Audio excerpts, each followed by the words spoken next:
A lot of business people have issues with quotations. We're going to first talk about how to capitalize within quotations properly. One rule you need to follow is to capitalize the first letter of the quote when integrating a full direct quote. Here's an example.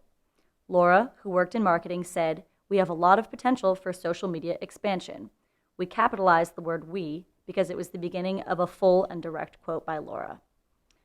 Another rule is not to capitalize a fragment of a quote. For example, Laura, who works in marketing, said that the company has a lot of potential when it comes to social media expansion.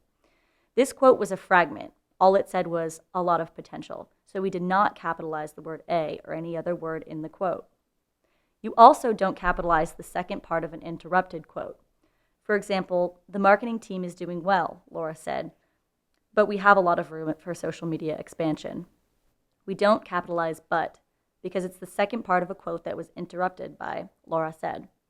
Now, what about punctuation in relation to quotations? In almost every circumstance, the punctuation goes inside of the quote. I see this mistake a lot, and it's important that you follow the correct rules.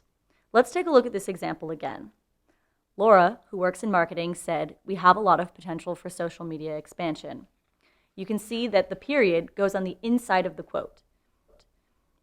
There are a few small allowable exceptions to this, such as the phrase, "Did Laura really say, 'I quit'?"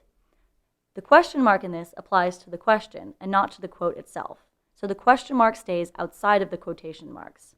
This is contended in some different style guides, but it makes the most sense in terms of clarity, so you may choose to do it this way instead of the way that the style guide suggests. So to quote my favorite grammar expert, quotations are very important to do correctly.